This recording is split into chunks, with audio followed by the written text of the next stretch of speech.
Hello, everybody. We're getting set up. We are getting set up right now. I'm here, Chad. I didn't die. I'm alive. I mean, listen, someone that his government likely replaced as him is here. I mean, who could say this is the real Christian? All right, there's that.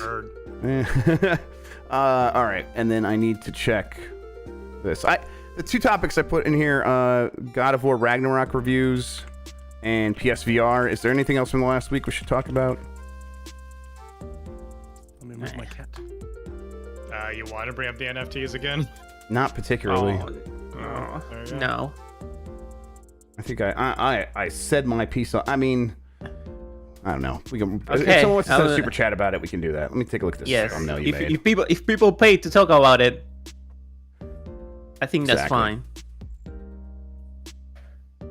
Oh yes. Oh, this is a very good thumbnail. Yes. Thank you so much. That's fantastic. Although I'm like, you might have got it right. So what are we gonna talk about? Did I just put Jeff's up there? Yep. All right. Beef Amber, what about Kojima? I don't remember what happened with Kojima. Did he is he teasing a new game? Is that what we're talking about still? I'm kind of like, oh yeah. right, he That leaked. yes, like an actress leak. This Actress was going leak? to be involved. And then like it leaked like she got an actress. There were clips from the game, like screens that leaked, I think. Okay. All right. Okay. Let's see here. Yeah, Kojima's kind of celebrity. That's the thing. He steals people's souls. That's yeah. Kojima's building the real metaverse world as part of it. For the people that the matters that for real, the celebrities.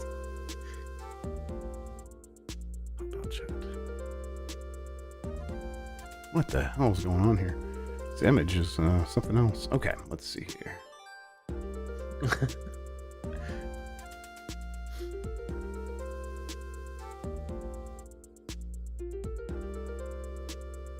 I took a nap, an extra groggy. Yeah, someone sent me these pictures, and I was just like, all right. I mean, it's too blurry. I'm like, I don't give a shit about this blurry ass image. What am I supposed to do with it? All right, yeah, fine.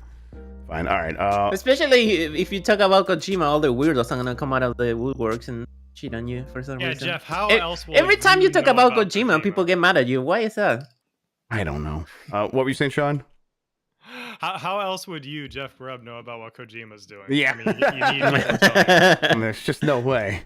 All right, everybody. I am getting set up, and it's going to take a little bit longer this week, just because I'm like, we're shifting some things around. Plus, we don't have the moral support of Mike Minotti, which always just boosts me up so much. He's not telling you that you suck. I have no ability to have a recorder at any moment during this broadcast. Oh no.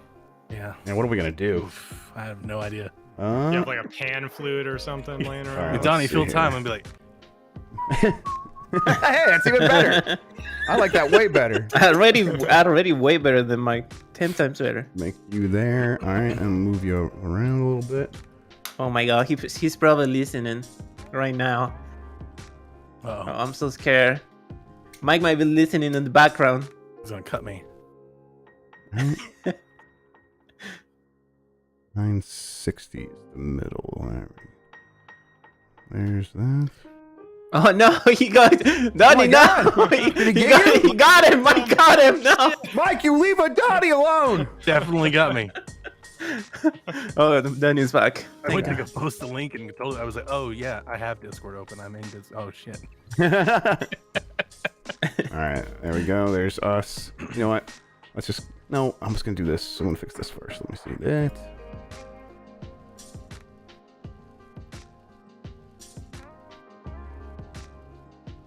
Oh man, should I go watch the One Piece movie or the Wakanda movie? The Black Wakanda Panther. movie. Oh, It's anime. Why- you just why you not pirate. both? It's an anime about pirates. You just pirate it. Boulder, you know just what? found pirate both. Anime movies are kind of hard to pirate. They're kind of hard to Oh, get. are they? Okay, I would assume they were. Yeah, I don't know. I think the people like I don't know. You just don't know where to look. Okay, I'm sorry. Jujutsu Kaisen, it took like a year to get like Half of them are on YouTube. a good. All right, and then what do I need? I need to take a look here. I don't know. I like the quality. I want to know Sherry Seinfeld hand cam movie. We're missing the death blow.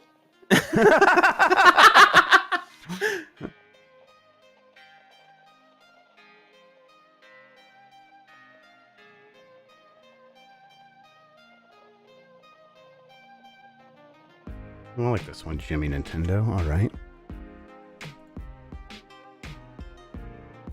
Hey, Chris, why the hell are you in the chat and Mike isn't? Yeah, I don't know. I think maybe it's just AJ that's with them. Ash guy's with them. I don't know. Chris, did you travel with them? Hello, Chris. Did they left you Screaming behind, goat. Chris? Bench, I like this one. I'm like, baby bro behind. here's guys. If you suggest a tier list, do a search on Tier Maker and see if the thing you're suggesting is already on there. Because that'll make it even easier. I want to look this one up real quick. Please be on here because this is a fun one. I don't see it. No. Wait, which one? Madden? No, I think I found it. Okay. I found one. All right, this is fun. Okay. Fantastic. All right. Got the music? No, I'll set that up. Thank you for reminding me. Let's go to Stream Deck. Boom, boom, boom, boom.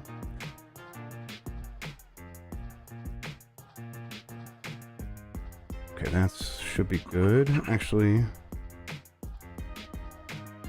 You guys hear that? No? Yeah. You did hear it? Yeah, we hear it. Actually, We on the Discord. yeah. Okay. They hear it too. I want to surprise them, so they actually couldn't hear it, but it was showing up in OBS, so we're good. Wait, you guys did hear that? Now. That means it must mean it's coming through my. Okay, well, never mind. We all know you started in November. Yeah, of course I do. How are you guys? Fucking degenerate. Samples, right? Samples. God damn it. What is this group? Oh, I like All right, it. now you shouldn't have heard it that time, chat. I hope. I did. Okay, yeah, you guys should have heard it. Yeah, Discord should hear it. Chat didn't. I didn't realize Jeff Grubb was a Walmart. That's fair. I mean, All right. look at the man. He's a walking. Yeah, Walmart. basically a Let's Walmart, be walking real. Walmart. Absolutely. All right, let's. I think I'm feeling Can we pretty shoplift good about from this. Yeah. Jeff? You can shoplift from Jeff. I'm not sure you're gonna be happy with what. Donnie, how do I say your last name? Reese. Okay, there we go. In the Rushmore of. Okay.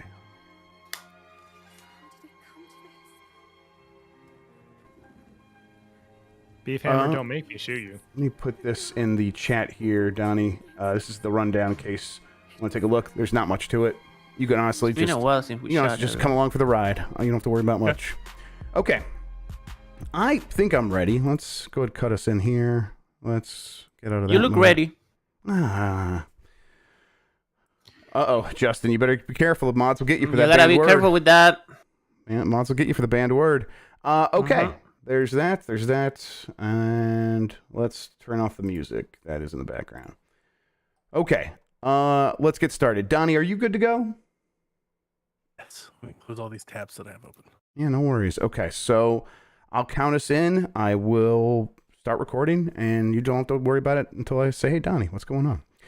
Awesome. Okay, let's get started. Make sure I have that. You know what? Let me tweet. Let me just tweet real quick. Get those $10 worth. Mm-hmm. Have they started the payment thing? Because I'm not going to pay. I don't think so. Okay, I'm not going to pay for that shit.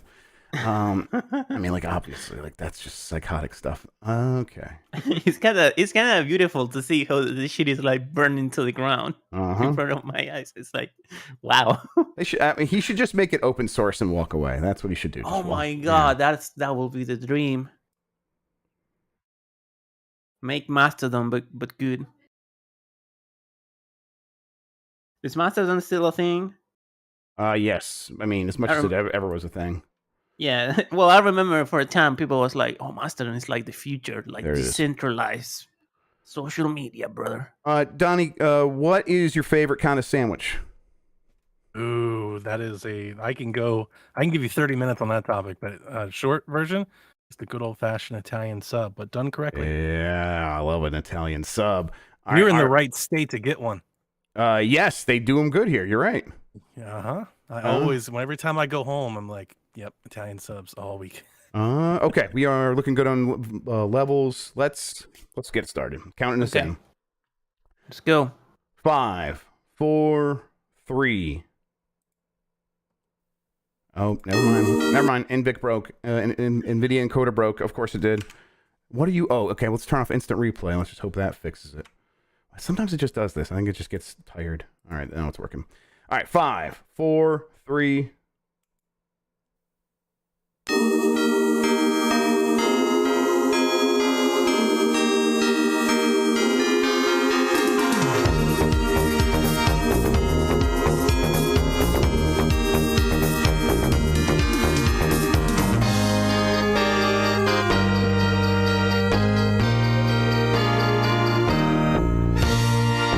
The internet, you're busy. Let's do this. Welcome to the Game Mess Decides podcast. This is the podcast where we decide everything about the world of games so you never have to think for yourself. I'm your host, Jeff Grubb, and with me is Donnie Reese. Donnie, how are you doing? Greetings, Koopalings. What's up, Jeff? I'm glad to have you, Donnie. Mike is, honestly, I think he's in Disney. I don't remember. He told me. I wasn't listening. Isn't he always in Disney? He's usually always in Disney. If he's not here, he's at Disney World, I'm assuming.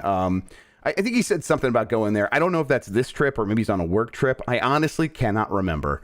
So Trip to Disney. I did what I had to do, and I called in Donnie to help me out with tonight's show. In tonight's episode, we're going to go over God of War Ragnarok reviews a little bit. I honestly haven't been paying much attention, Donnie. PSVR 2 is $550, and we're going to talk about the Mount Rushmore of bad video games. But first, I want to thank you all for joining us. You can get more from Mike and me by joining the Discord at GameMess.net.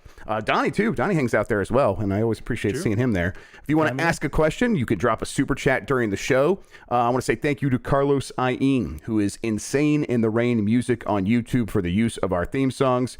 We are on Spotify, Google Podcasts, Apple Podcasts, and wherever pods are caught. Give us a good rating wherever you're listening. It helps people find the show. Thank you to our mods, and you could support us by going to patreon.com/GameMess. That's patreon.com/GameMess. That gets you into the private channels in the Discord, and it also gets you access to the monthly Q&A, the monthly Jeopardy game, which is always a very good time. You can also access that stuff by hitting the join button right here on YouTube if you're watching live. All right, Donnie, I got some news stories here, but mostly, how are you doing? Yeah, man, I'm good. I'm really glad to be here. I've always wanted to join this podcast with you and always pay it back. You've been so nice to us in our outlet. I was like, absolutely, I've got to be there. But you definitely raised the bad signal on probably my least informed, worst week possible.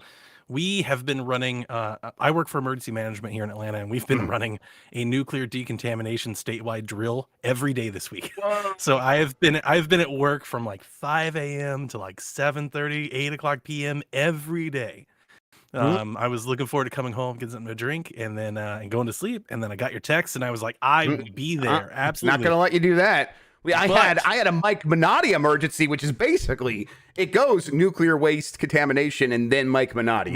Of course, yes, of course. You know, yeah. right next to we each have other. it. We call it the Minotti scale, the Minotti disaster scale at work. We've got it. We've got different varying of facial expressions of Mike Minotti. Exactly. It's like the Scoville for nukes. Absolutely. Yeah, so I'm always down to hang out with you, man. You know that. But I haven't been checking the news and reading all the things buzzing and stuff like I normally do. So I'll be learning a lot of this with you. Well, we're not going to go over all the news stories. I just got a couple things I want to talk about this week. Then we'll see what comes in the super chats. And then if you're a normal listener to the show, we're changing things up a little bit. We're going to start doing more decision-based topics. When we started this show, I called it Game Mess Decide, or Games Beat Decides at the time. And the idea was we're going to each week pick a topic and make decisions. Oh, the top 10 Star Wars games was always like an idea I had, because it's like, oh, you can always take that and that could be evergreen content. People would like that. I'm going to kind of go back in that direction a little bit. I just don't want it to be a parade of questions at the end anymore. So we're going to shift things up. We'll see how it goes. Who knows? Maybe we'll go back to the parade of questions if we fail tonight. We'll see. Sure. But yeah, like I said, I got a couple of stories I wanted to talk about. Mostly, I just want to see, like, how are you feeling about the God of War Ragnarok reviews? Did you get a chance to look at those?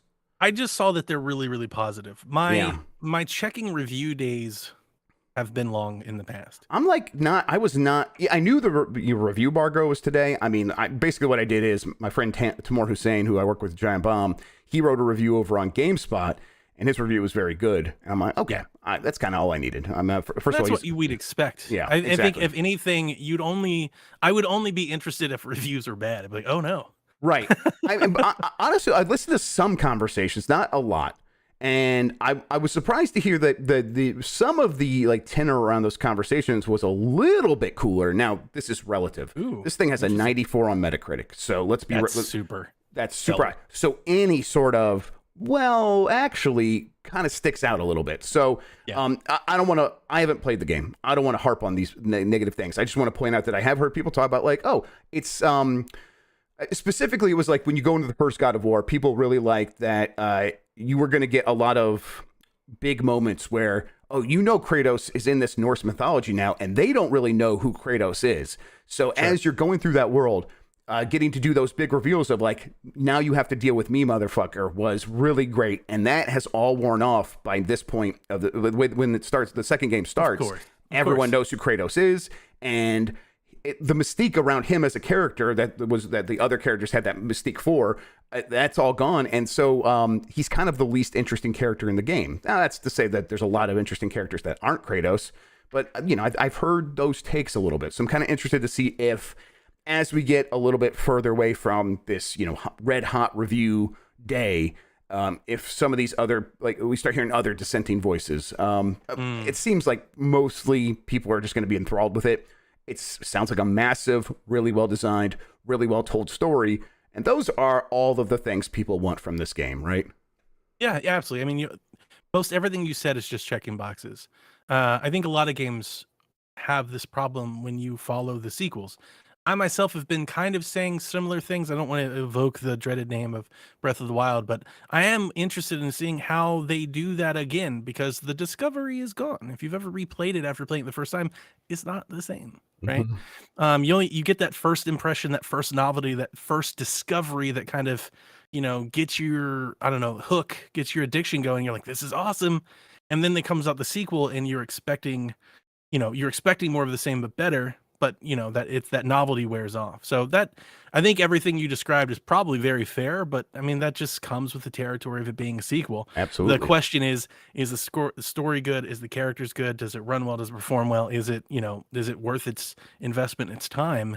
I mean, you said it's a 94 Metacritic. That's massive.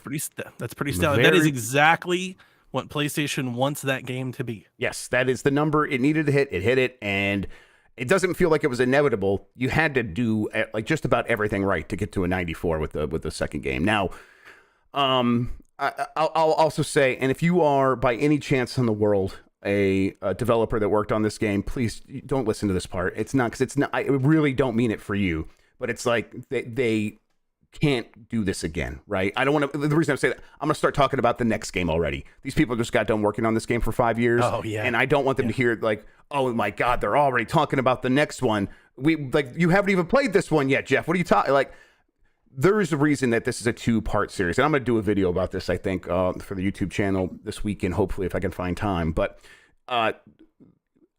hearing and Bon Diesel in chat said it, the game is getting a 10 out of 10, and people are talking about it like it's an 8 out of 10, and I think it's like, no, we did want more of the same. That is why we still gave it a 10 out of 10, because we wanted more of the same.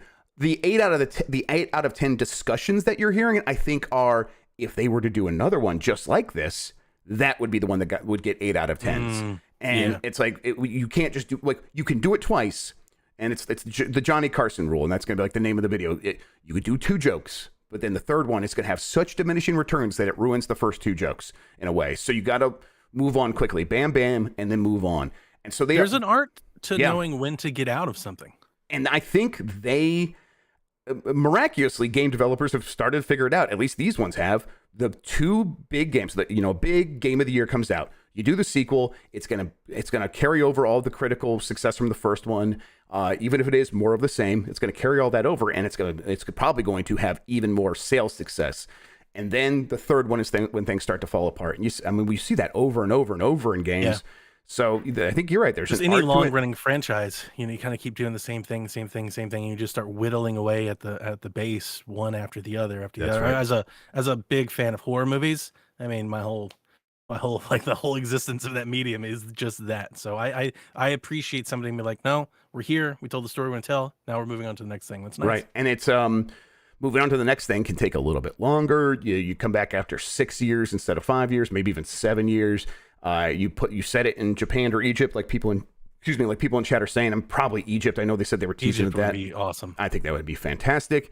And it's like, oh, okay, new setting. Kratos can be changed a little bit. There could still be ramifications from these games, but most it's like, okay, completely new setting. Let's change up the gameplay a little bit. Maybe even make it some hybrid between this new God of War and the older God of Wars in terms of the way it feels in the combat. That would be great. Right, that would be fantastic. I think you've bought yourself time with these two games to be like, oh well, we can go back and we know we can do those games, and if the sequel to this one doesn't work out, we'll go back to the way we did it with 2018 and 2022. So sure. Yeah, I'm overall though, of course, this game got a 94. It's a sequel to one of the most beloved games of all time, and I'm glad so many people did like it, and I'm glad. I definitely think it was the best game of last generation. That would be my take. I mean, I think the last gen consoles, God of War is such a standout. It's so good. I mean, I'm very excited. I can't wait to play it. Yep. The plan is for me to go in with me and Jan are going to do a playthrough from the start on the day it comes out. We're gonna get our codes, and we're gonna do some stuff on Giant Bomb. I didn't catch your streaming. Did you ever go back and catch up on God of War? I know you said a few times the first one never kind of scratched that itch for you. Right. I started it, and now the plan is I've got this weekend on Sunday at 9 p.m. Eastern time. My Extra Life marathon starts for Giant Bomb. And I'm gonna be going all the way till Game Mess mornings, and I think I can put a pretty decent dent into God of War 1 at that point. And so I'm like gonna play as much of that as possible. Then maybe I'll even start it on my own stream on maybe like tomorrow night, so I can get it set up so I can probably almost certainly beat it during the Extra Life stream. And then the plan is to start up too right after that. I think I'm gonna be pretty. It's a lot of game. Yeah, it's a lot of game, exactly. So we'll see. I will stream whatever I do with God of War. I will stream it for sure. Awesome. PSVR 2 is $550, Donnie. I saw your reaction when I mentioned this is one of the topics we're going to be talking about today. It's to me that sounds like a lot of money. I don't know. What do you think? My Discord on a podcast previously, we have a member who always has a featured topic on the PSVG. Right. We call over under, and a few weeks ago he asked us over under $501 for PSVR, and I was the only one that took the over.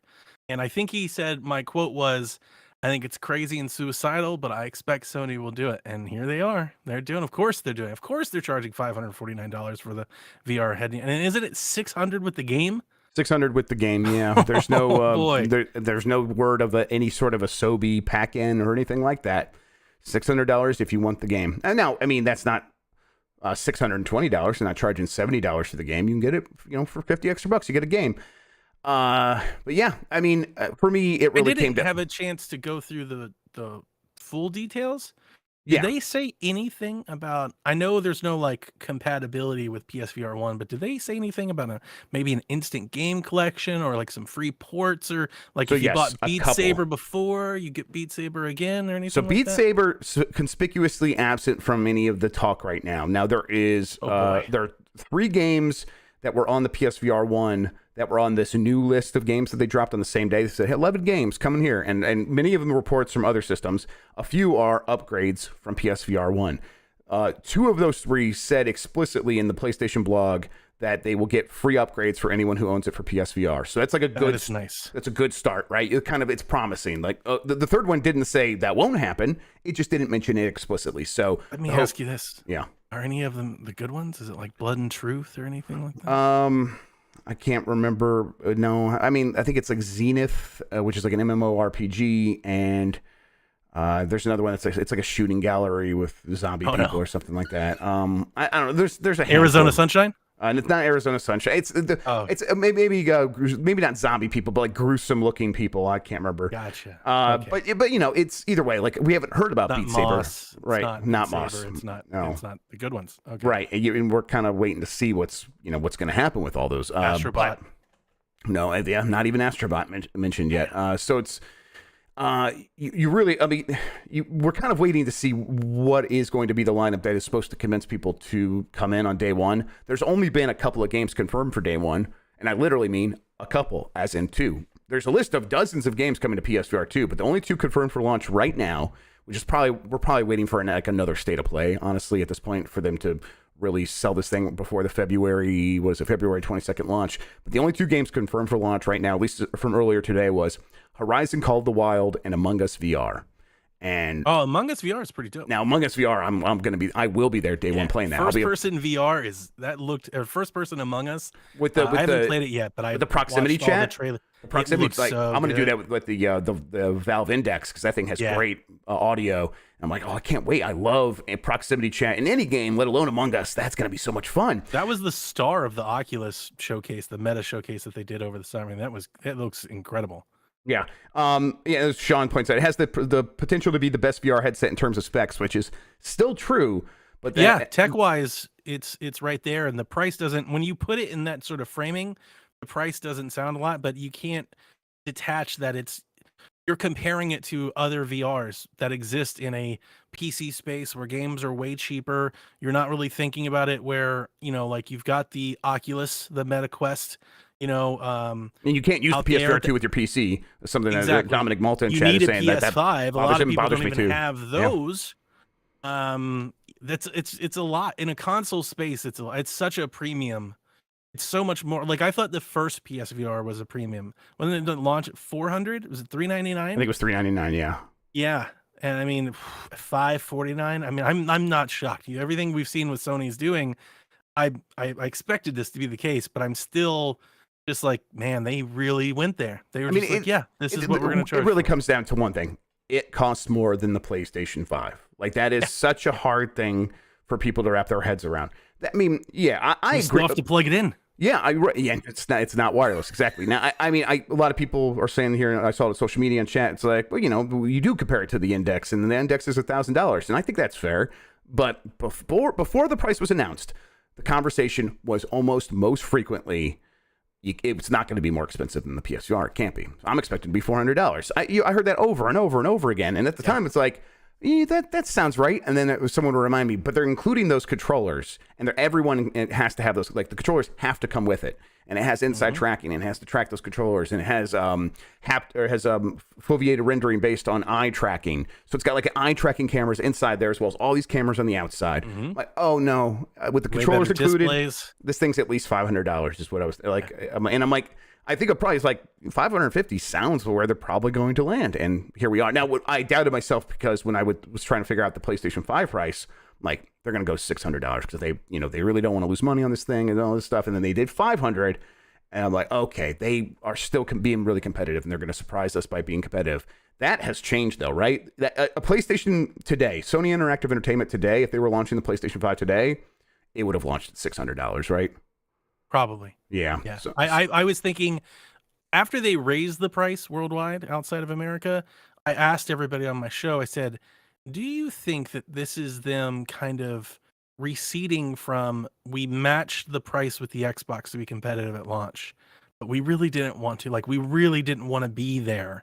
So this is our way of kind of getting back to where we want to be. Yeah, they were both playing chicken, right? They were both playing chicken. Because we waited for like 18 months we waited so long. Was it like September? Yes. We're like, they're about to launch. How much was does so frustrating cost? at the time, because when people would ask about this, we'd have discussions, and I would tell people, like, they don't know what the price is yet, because they are going to try to charge as much as possible, and they don't know what they can get away with yet. They're waiting to see what the other guy does, and like, no, they know what the price is. Of course they know what the price is, and that's just people not understanding how these things work. They had a price range, of course. They knew how much the thing cost to make. No one sets price based on how much something costs to make. They set price on what you're willing to pay for it. And so and then you saw the scalper market. People are willing to pay a lot more. Yes, and they regretted that immediately, because they saw that, and it was like such a hotter scalper market than what we had. Yep. It's like, that money could be ours. That money should be ours. And they've found some ways to do that now by, raising the price everywhere except for America. In America, you have to get the bundle, which is $550. It raises that average sales price just enough. You're thinking, in a console space, again, I know you can compare it to Index and you can compare it to like MetaQuest and stuff like that. And there's lots of VR kind of entry points. $1,000, $1,100 entry price. It's a lot. And it's a lot, yeah. The hard part, especially comparing it on the PC space has a lot more software and a lot more experimentation and a lot more cheaper software. Like there's a lot there on that end that you can make up for it. Yeah. You can play games from different stores. You know, Sony still charges a premium for games as well. So I'm not saying like here's the thing. If you love Sony, this is the best you're going to get, right? It's like the Edge controller. Of course, I think the Edge controller is a lot for what it is, but here's the thing. If you love PlayStation, that's the best controller you can buy. So buy that one, right? So this is kind of fits there. So yes, I completely agree. And I think that when you're looking at the future support for this, and Sean pointed out in chat that people got PSVR working with PC. I think that is, I mean, I was hopeful when they did the USB-C. Yeah, and I saw it when they showed I remember the first time I saw the PS5 and that USB-C port right in the middle on the front. I was like, that's for VR. Yes, and I was like, it would make so much sense to allow it to work with PC. Right, that would be such an easier there's very sell. little reason not to allow it to work with PC because it's like most people probably still won't do that. The people buying this, most people probably won't, but it's enough that it probably moves it a few percent more. And if it works with PC, most of my criticisms of this thing instantly evaporate. You kind of fade. I would agree with you. They kind of go away. And I do agree with you. As somebody, I had the Quest and I had it all set up to where I could stream via the cable, and then I had it set up to where I could stream wirelessly through the headset through a second-party software, right? So you're running the software on the PC, but then you're just kind of beaming it to your device with your IP address, like over local Wi-Fi. I'm certain that somebody will jailbreak this and make that work. That can't be that too far away. Right. But, for the people that are buying this in the PlayStation ecosystem, I don't see the support from developers that even, like, PlayStation's going to spend money on PlayStation VR 2. They're going to spend money on getting exclusives or getting games ported to the PSVR 2. I just don't know if the pool of developers to pull from to actually go and make those deals with is going to be large enough to support what PSVR 2 needs. My concern with PlayStation VR the whole time is I don't worry about PlayStation supporting two platforms. They've done it in the past, but I was not a very happy PlayStation VR customer. We didn't get a lot of content. We didn't get a lot of content very often, especially from first party. It was kind of like Vita. It was Vita-esque. Yes, Vita-esque. It's not PSP-esque, Vita-esque. Vita-esque, and they did get some exclusives, but a lot of those exclusives, have we seen Iron Man, and they've been bought up by Meta, like Facebook is doing that. So there's a lot more competition in this space. So kind of like you were saying, I question like how many studios or projects are out there for them to get. I'm sure they could fund some, they could start up some, but that takes time. And you're launching a thing in February. I hope maybe they've had a few things in the works. I'm sure they have. You don't launch something like this, without anything. I'm sure they have a roadmap. Yeah. I just hope it's way more than PSVR 1, because as somebody who bought PSVR 1, I really like VR. I've had the Index, I've had the Quest, I've had the Quest 2. I've always liked VR. I definitely think it's kind of passed for me over time. And a big part of that, at least especially on the Sony side, my VR went months without use because there just wasn't a good steady flow of good content that I wanted.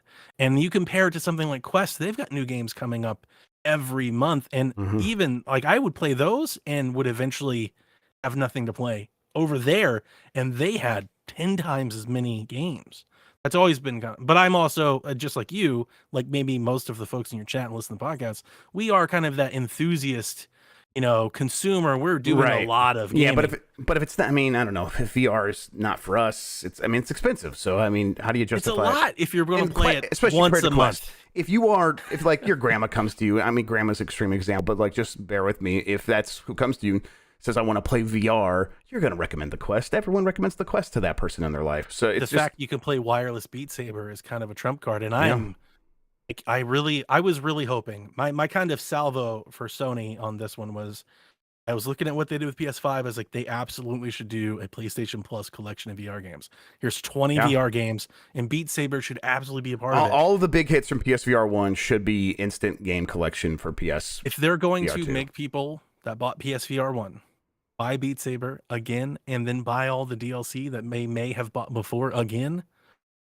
That's a tough pill to swallow. Yeah, I mean, it's so absurd that I think it's very unlikely, and I hope it's unlikely, but I hope so. We'll see. All right, let's see here. Overdose. Hideo Kojima's next game may have leaked again. I mean, I don't know. You leaked that game, right? Yeah. I still don't know if the thing like the Microsoft game is for sure going to be the Overdose. It probably is. It probably is. It was always so weird because like, oh, he's got trailers. What I heard is it's so early he barely even knew what it was. But I mean, it's Kojima. Him having trailers and screenshots could just mean any number of prototyping, and he's just so excited to share it. He's sharing it with his friends, and it ends up on a Discord server. Now, these things did get sent to me, and I was here. Let's take a look here. These images did get sent to me, but they're so blurry and so indiscernible. I feel like they're not really worth sharing. But I guess I'll ask this, Donnie. Do you think we see this game at the Game Awards? I mean, obviously, I want to turn around and ask you. You're the one with the yeah. I haven't heard anything yet. So it's hard. It's hard because if I'm following the breadcrumbs that we've been given, that you or may not be a part of, there was a Stadia game in the works that suddenly found a savior in Xbox and Microsoft. Seems that apparently has some sort of cloud thing. We don't know if you play it in the cloud. We don't know if it has cloud interactions or something like that. Right. And then it came out that's like a horror game. It sounds like it's been, at the very least, been tinkered with for 3 or 4 years, based on like the timeline with Stadia and everything. It's been somewhat in some sort of pre-production or light production phase. So if I'm looking at that history, yeah, a reveal sounds right, especially if there are leaks. If people are starting to get access to some sort of production screens or there's marketing being made, a reveal seems likely. And especially in we all know with Hideo, the Hideo Jeff love connection, all you got to do is put the word up. You don't even have to show anything. He just come out and like, here's a word, and here's your award, Mr. Kojima. Thank you for coming. Like that's all that's necessary. And the internet, people look at Abandoned. That wasn't even a thing, and it lit the internet on fire for a month.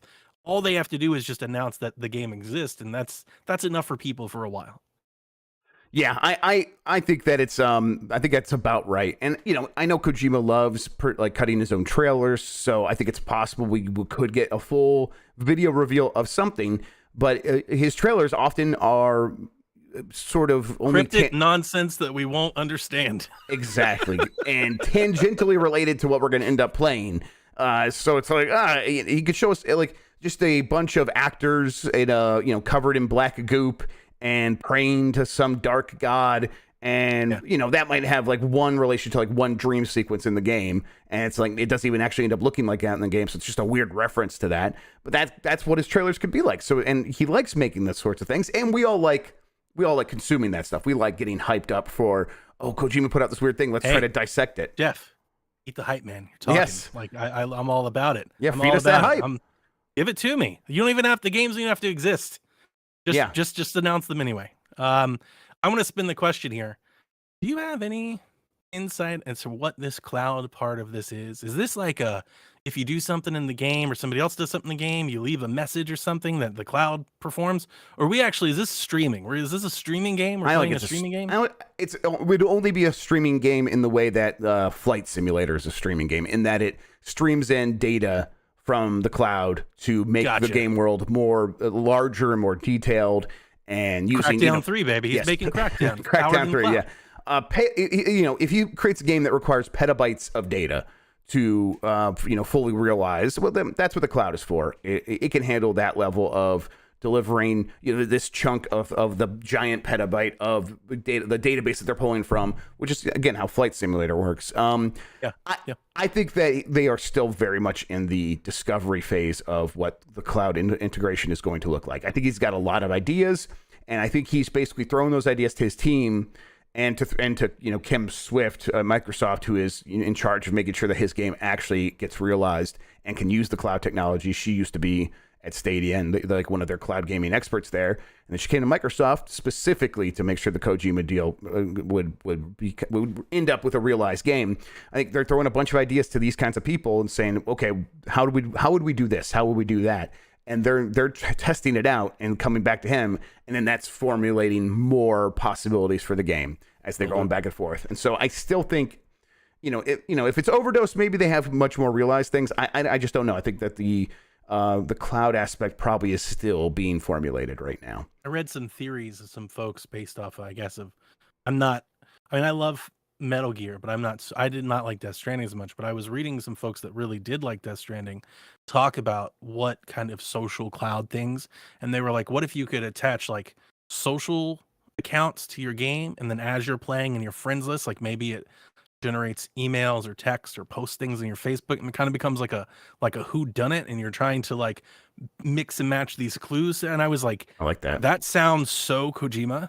That sounds like, I don't know if that's possible, but if it is possible, kind of like an Eternal Darkness, like plays with your monitor, plays with your accounts, plays with your thing. I was like, if that was to be realized in this world that they love chasing clues and, all the Netflix documentaries and things like that, these super sleuths, something like that could go extremely viral.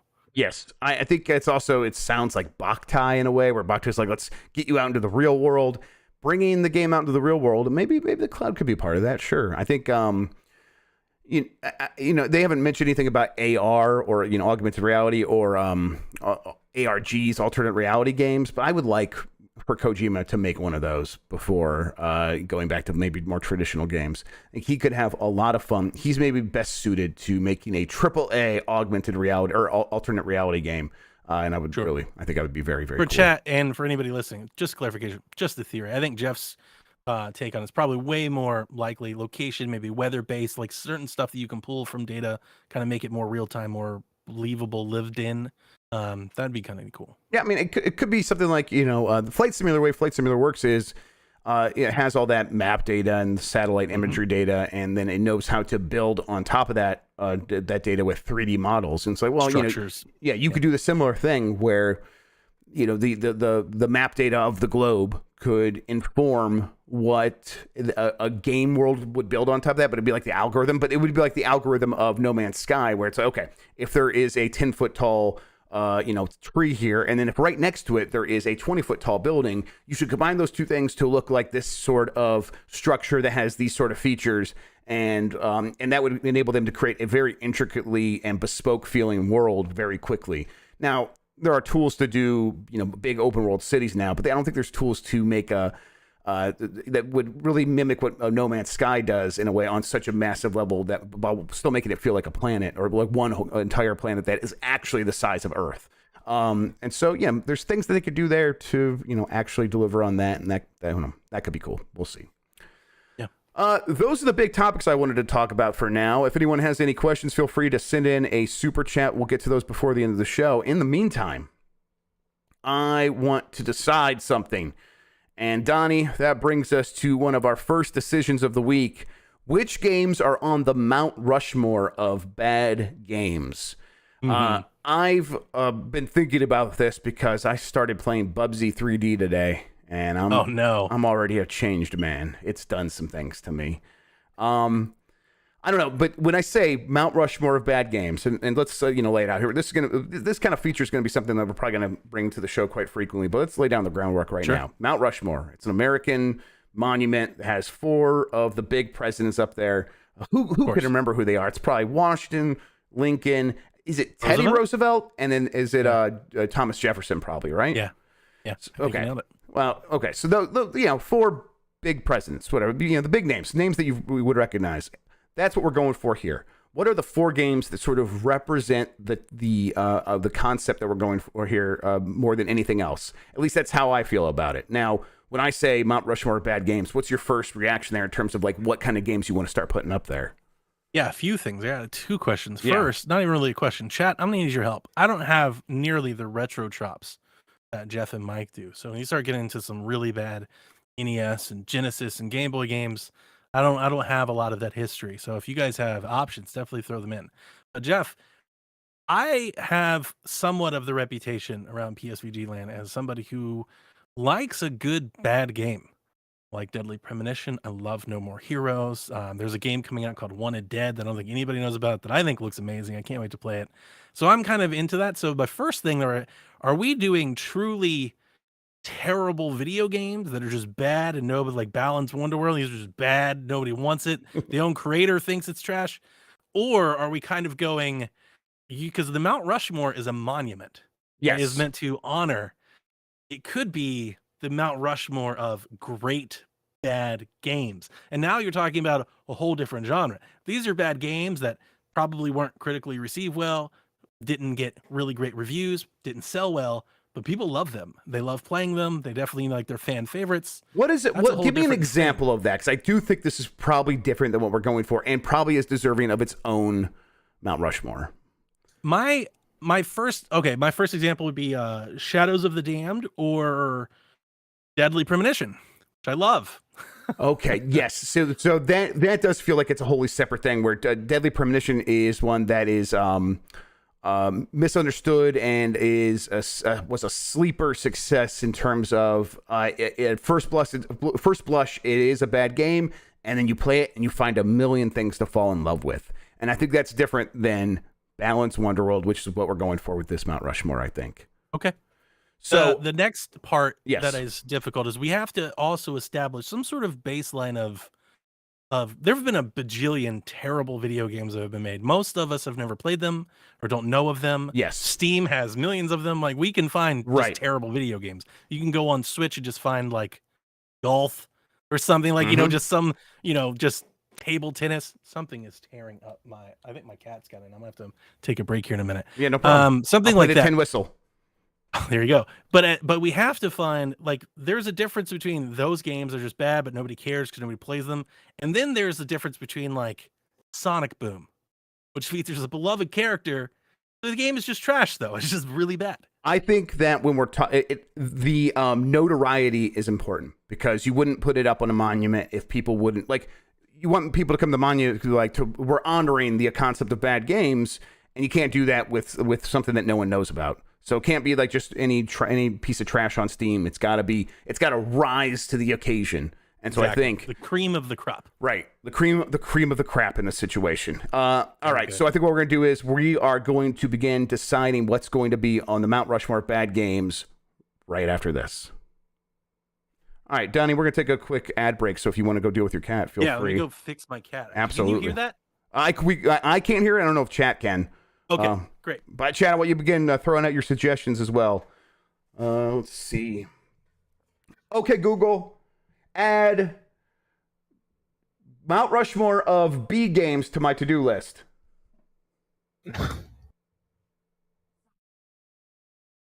Okay, Google, add Mount Rushmore of B games to my to-do list. Don't do it, Google. There it goes. I got it. Yes, Sean, I think Good you're right. job. He was talking about B games. Absolutely. Yes, it's B games? the BE games. Yes, The B game of the B movie. This is pretty good. Yeah, I've never played the B game, the B movie game. Does Seinfeld reprise his role? Yes. No. Sadly, he doesn't. Pretty sure. A bunch of horseshit. Has Jerry Seinfeld ever been in a video game, voice acting? I don't think. Look him up on Moby Games. Ever been. What's the deal with Pac-Man? All right. I think is the cat situation solved? I hope so. Okay. They were outside the room. They were just banging. They want to come in. They want Okay. to be in the room with me. So they were banging on my cat's literally banging on the door. That's how the cats do it. Absolutely. Okay. Let's get back into it. All right, Donnie, do you want to throw out a first bad game for the Mount Rushmore? I have a couple in mind, but let's see what you're thinking. Yeah, I'm going to stay a little new. I jotted down 10 or so examples. I'm not sure how much I believe in all of them. I think there's some really easy low-hanging fruit. E.T., Superman, Ram. I never played those games, so I'm not going to throw that out there. Battlefield 2042. Wow. It's a mess, man. It was an absolute mess. They had... Mess, that is true. They came out with the super tornadoes and everything, and then they took modes away. I think everybody that bought that game, like you remember the Reddit, like when that game came out, like the Reddit was on fire, the players are on fire. Like, this is awful. Like this is terrible. Nothing works. That was a huge flop in quite a stellar way, like an Andromeda-ish flop. Yeah, but don't you think it's like more disappointing than just straight out bad, or do you think it rises to the level of bad No, game? I think it's bad. When you compare that game to even Halo, like Halo Infinite, people have really strong thoughts about what that game isn't. It's still better than Battlefield 2042, and especially for a shooter, like a modern shooter, and Battlefield, like to have the Battlefield name and then the legacy behind it. Huge swing and a miss. Yeah, there's been I think there's been a lot of bad Battlefields in that way in terms of having a really bad launch. And let's see, Dude in chat says Mount Rushmore of worst launches of all time, possibly. But even like what was Battlefield 4 had months and months of disconnection issues, and then and all kinds of desyncing issues, and it was unplayable for people for a really long time. I'll concede, but I don't think it's Rushmore worthy. It's just at the bottom of my list, and I thought I'd throw you off. I think it's a good tone setter. Like it sets the tone. Like even bringing up Andromeda, it's like, oh yeah, Andromeda. It's on my list. Yeah, does that make it on there? I'm like, it feels close, but it's. Didn't they fix it though? Like they kind of got it going. And I think it's the kind of game where it almost feels like a B game from an A studio, right? Where it was definitely an off game for them, and it's bad in a lot of ways, but it's not a complete and utter trash. Like I think one that goes up there for sure is Bubsy 3D, and that is 3D. So and that one is it is like unfinished. It feels like a prototype. It has no business trying to be a 3D game because they really didn't understand what they were making. It has tank controls as a platformer. It's like, like I said it today while I was playing it, but if you basically turned Resident Evil 1 into a platformer, that's what Bubsy 3D feels like, where it's just like you have this character that is, yeah. and it's like, and I think people will think that is overstating it or exaggerating. I swear to God, I'm not. I swear to God, it is the way Bubsy feels in that game is so atrocious, so heinous that I truly despise playing it. Now, my question is, we talked about notoriety. Now, Bubsy 3D is bad. It's a kind of a sort of a classic bad game, but it's not necessarily Rushmore worthy. Yeah, so is it famous enough to does anybody care that it's bad? Yeah, exactly. It's Bubsy. Bubsies have never been good. So do people care that it's bad? So what I'm gonna do is I'll capture this in a second, everybody. I'm gonna start writing down some games here that will be that are on the bubble. Bubsy 3D is the one to beat. Exactly. I think you've made a better case than Battlefield. So Bubsy 3D is the one to beat, and I will try to beat it with Deadly Premonition 2. Okay. Which is just I got into Deadly Premonition late. I ended up getting it on the Switch for the first time because the review cycle I remember very vividly. As somebody who likes sweary games, pseudo games, so this is kind of in my wheelhouse. The review cycle on Deadly Premonition the first time was bad, real bad. People are giving it 2s, 4s, but there was the occasional outlet that'd be like, the game is great, it's a 9. And it was always kind of in the back of my head. So when they came out with the definitive edition, I was like, I'm finally gonna get into it. So I started playing it, and it's got all like Twin Peaks references, and it's hilariously funny, and the driving is like stupidly bad, but kind of but fun and entertaining to do at the same time. And I beat the whole game and I had a great time. So fast forward a year, I'm really excited for Deadly Premonition 2, Jeff. Like, really excited. Pre-ordered it months in advance. I was like, oh man, this is going to be so good. I can't wait. Deadly Premonition 2 is terrible. As Yarden said in the chat, we're looking for Moonfall bad. Around PSVG land, I think Moonfall is a terrible movie. I'm not sure if you've seen it. It's just, it's incoherent. I know people talk about it that way, yeah. Yeah, so that's kind of my barometer for what bad is. And Deadly Premonition 2 is Moonfall bad. It barely runs. Like, it runs like 17 frames a second. Jeff, even after they patched it, even they put it on PC, it's still bad. Every now and again, I'll go and check Reddit, and I'll be like, hey, can I play this yet? Like, it's on sale for $16. Any good? They're like, no, it's completely bad. You can't even go past like chapter 8. The whole game just breaks. There's all kinds of like really bad language. Like it's kind of racist. Like there's all kinds of, like it's just awful. Okay, all right. That sounds very convincing, and I think it might have the same issue where people don't talk about it when like it doesn't come up like the way Superman 64 comes up, but I think everything else so far, what you've said there, does convince me that I'm going to put it on the list so far, and we can start filling out this top 4. And if we need to knock things off, we'll knock things off. I do want to say it's probably time to have the Balan Wonderworld discussion. Yeah, I've never played it. I don't want to. I watched you play it, and I was like, this is. I mean, I do think Balan Wonderworld is like. I mean, Moonfall bad.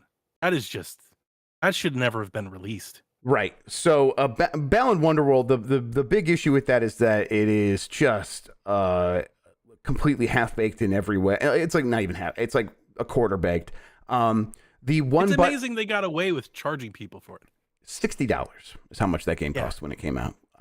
Just a laughable sum of money for what that game is. And what that game really is obviously a mobile game that got turned into a console game, and they did just a tiny bit of effort to cover up the tracks there.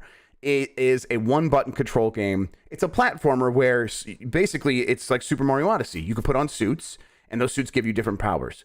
But some of the suits you put on, you can't jump. And it's a platformer. And you can't jump.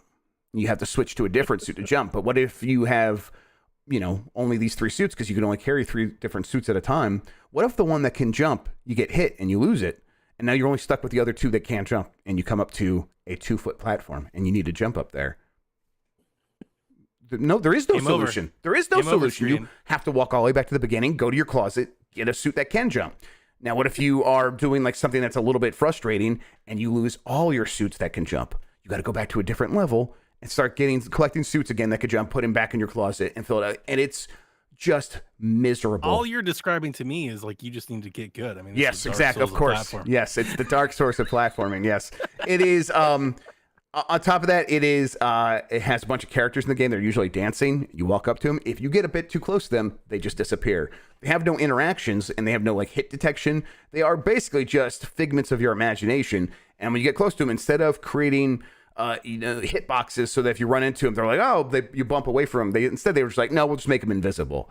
It is the absolute just what is the worst solution that we can put out there just so we can get this game shipped at every turn. Every turn has that.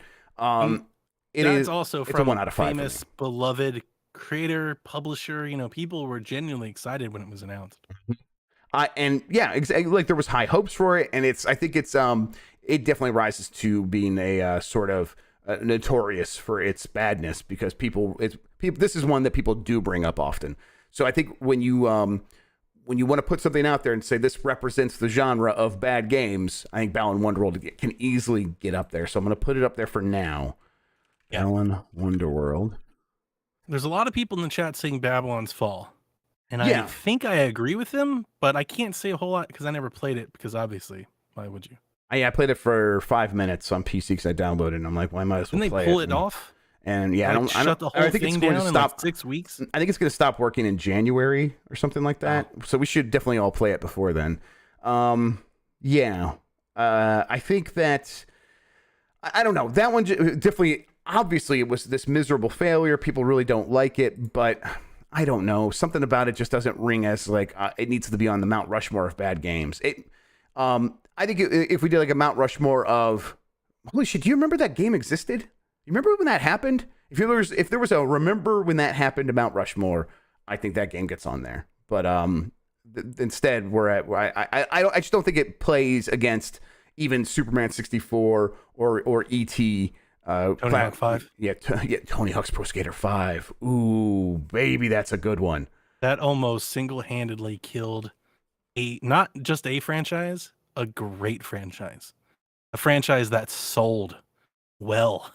A beloved franchise. And Tony Hawk's Pro Skater 5 just like cemented it. Just right in the bottom of the pool. Threw it out. We didn't get another one for like, 10 years? Mm-hmm. Before the remaster, they're like, we're just done. We're over it. And it's so bad that it's like, okay, first of all, it doesn't feel like Tony Hawk, which I suppose maybe is a difficult thing to get right. Because at the time, only really Tony Hawk even really got it. There was a lot of skateboarding games. Tony Hawk was the one that got it right. But then when you press the restart button, it had like a several seconds worth of loading, and even the PlayStation didn't really have that. Even, like, you would go, you play the old games, and Derek's got it. It just didn't feel right. Yeah, that's what made Pro Skater. There are certain games, especially when you have movement games. Mario has a distinct movement, right? And if you're trying to play something, it doesn't feel right, it ruins the whole thing. Tony Hawk has momentum and a flow, and it's fluid. And Tony Hawk Pro Skater 5 wasn't it. It just wasn't it. It's just like, this is just bad. This is not good. No, I remember there's a video on this channel of I think me being very mad at Tony Hawk's Pro Skater 5. So I think that one is almost certainly going to make it for me. Because it has all the hallmarks. It's one that we can point to, and everyone goes, "Oh yeah, that was bad." And then we could talk about how it like desecrated a legacy of a beloved franchise, caused the game franchise to go dormant for years afterwards because they didn't even know what to do after screwing it up so bad. I'll never get over the idea of like you made a Tony Hawk's Pro Skater game where it has like a long restart because you got to be able to restart immediately in a Tony Hawk. It's not like a middling publisher where they miss and they may not have the money to like make good. This company did have the money to make good, and they were like, it's probably not worth it. They really, really screwed it up bad. Nick Turbo in the chat says Mighty Number 9. I'm very familiar with this one because of its Wii U day. Yeah, what do you think? This was a hot thing, right? And I think this one's interesting because it's extremely notable because of the Kickstarter. Right. And the pedigree. Exactly. So I've never been one to be really into Mega Man. Like, this is one that I would love to hear Mike Minotti's thoughts on. But I think it's really good because it encapsulates a time and place. Like, at the time with Mighty Number 9, like, Kickstarter was all the rage. We're going to self-fund the games we want. If these companies won't make them, we'll do it ourselves. We've got it. And then Mighty Number 9 comes along, and it's like we all got our just desserts and a lesson learned as to why we can't do this, why it's not as easy as we think it is, why you can't just everybody pitch in $8 and make a great video game. And then, the game apparently just wasn't very good. I never played it again, not into the Mega Man, but all my friends and everybody I listened to that did not like it. I think it's got a good case. I don't know if it's on the Rushmore, but I think it's got a good case. I think so too, and I think it is. I think it's worthy putting up there right now because of. I think I can beat it. Okay, so you think if we put it up there, we're immediately going to knock it down? What do you think, Whit? I think I can beat it. I'm not trying to make the podcast longer, but I am kind of playfully grabbing my list. I'm kind of throwing you softballs to see where you land, but I'm holding on to one. That's what I like. I'm like, I know is on this I know it's there. There's one that I don't think the chat has brought up that I'm just like, it's on the Mount Rushmore. It's got to be. So do you want me to burn that one? Or do you want me to keep dancing around? Okay, no, let's. We're going to burn that one in just a second. I think we put Mighty Number 9 up there for now, and we're going to replace Bubsy 3D. Okay. Bubsy 3D is really bad. It is truly bad, and I think it's probably a good, strong 5 or 6 on what would be this 4-part list. It's just not. Its time has come and gone in terms of being the bad game of record. It's like, people just didn't know how to make 3D games back then. I think that's enough of an excuse because, you're not Shigeru Miyamoto working with the Nintendo 64 and making magic in 18 months. Of course you're not. So I kind of like Bubsy 3D, terrible, truly terrible. No one should ever play it. But it's like, I see how it happens. Mighty Number 9 is one where there's no excuse. There was so much excitement. It should have been good, and it's not. I think that, let me move Balan Wonderworld there. I think before you get to your burner, or before burning your big boy, Sonic 06. In fact, which There's Sonic so game? Many Sonics. Yeah, so Sonic Boom also completely busted. Sonic Lost World. Was that the one on Wii U where he had the Zelda outfit? I don't remember. I know there was one where he could dress up as Link, and it was still terrible. Right. Like, they even put Link armor in it, and it was still bad. I mean, Sonic 3D Blast, I really hate, but I think it's kind of colorful and nice to look at, which is why I always go back to it. I don't know. Rise of Lyric, I think I remember. Yeah. So okay. So they're saying that's Lost World. Lost World. Okay. Yeah. I think Sonic 06 probably still is the worst one. Okay. Yeah, because Nintendo Direct says because it had potential, everyone knew Sonic Boom was going to be bad going into it. I think that's fair. Sonic 06, yeah. I've been watching Dan play that Giant Bomb, and it is so frustrating to watch because you could tell they just gave up halfway through every single level. They're like, this level needs a couple months more polish of figuring out what to do with the camera, figuring out how we are going to build up the tension of Sonic running really fast to this spot. And it's like, oh no, we're just not going to do all that work. And instead, we're just going to have the camera facing backwards while you're running at things you need to be dodging. And the person firing things at you behind you, if you run at the wrong angle, you're going to run off the road and you're going to die and you're going to get a game over and you have to start the whole thing. It's really, really bad. Yeah. And I think Sonic kind of deserves a spot on this Mount Rushmore.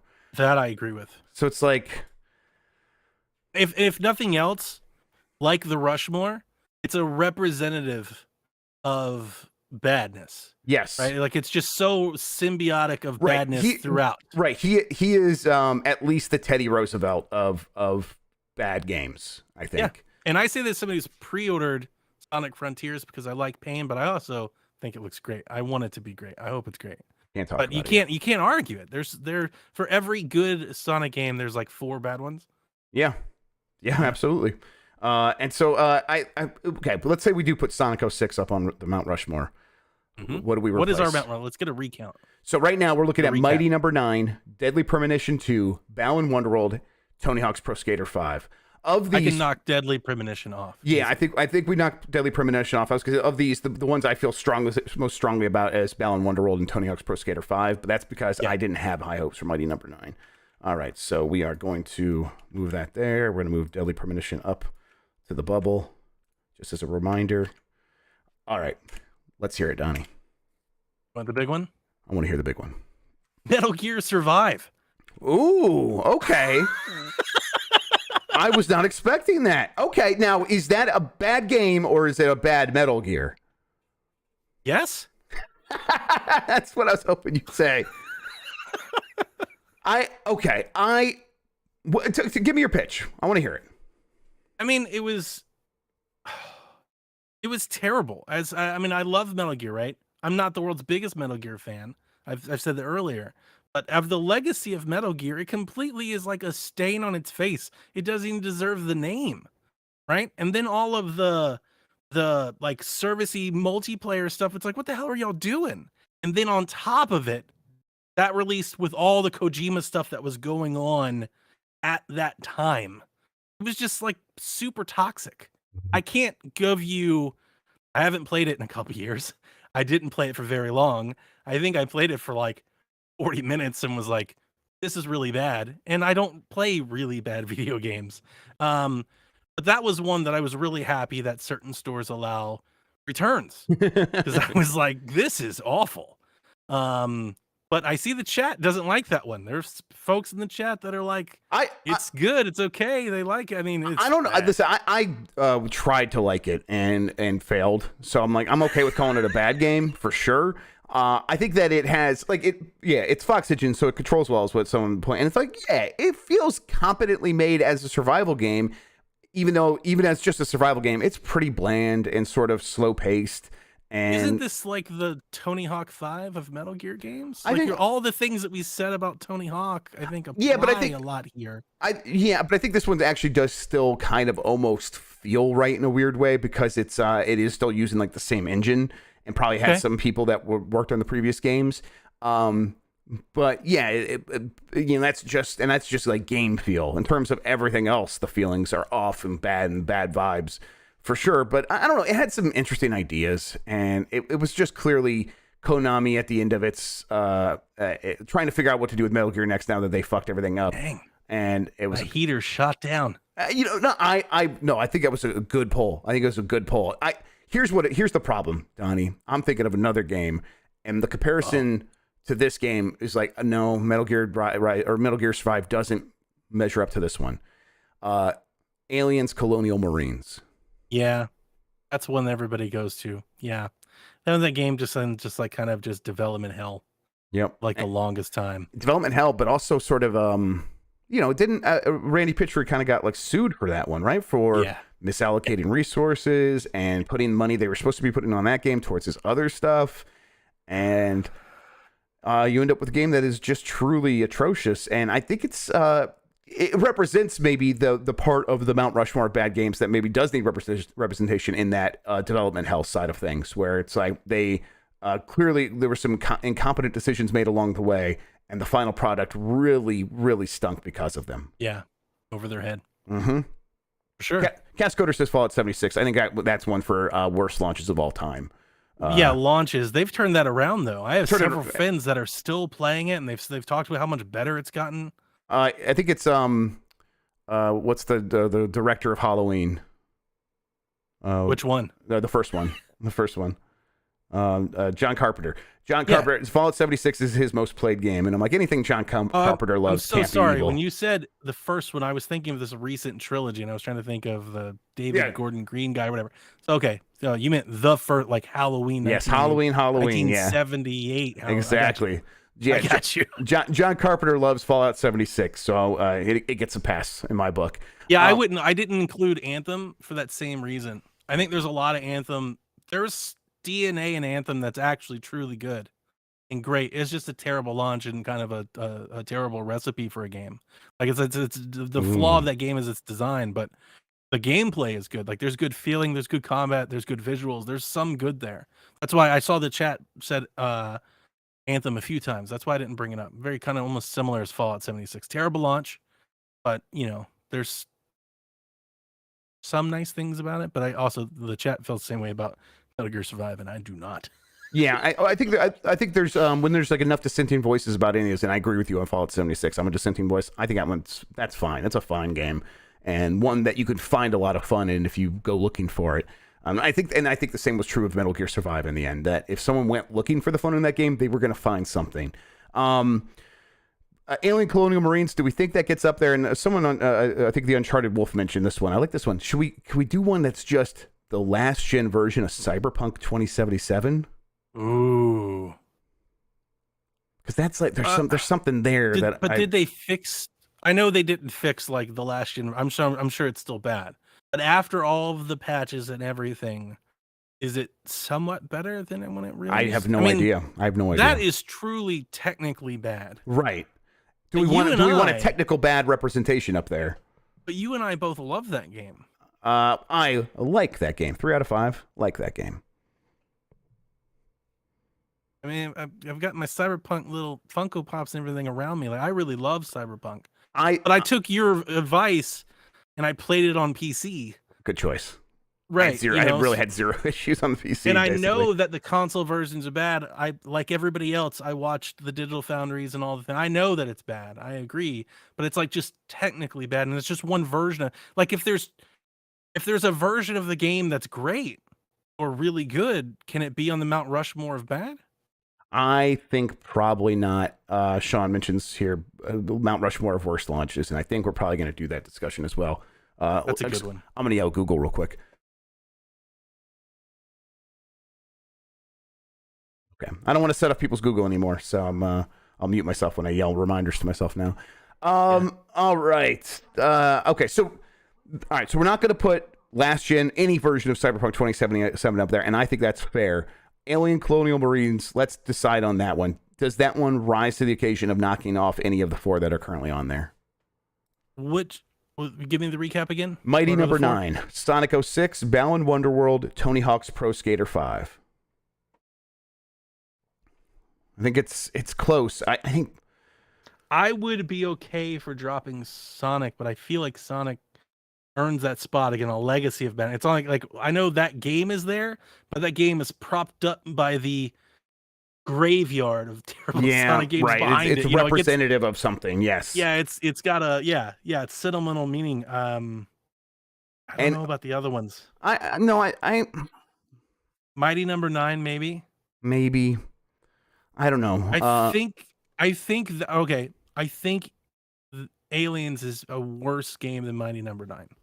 Like, just if I was to play them both side by side, if you were like, Donnie, you have to play one of these games for 24 hours, which one would you pick? Yeah, I'd pick Mighty Number 9.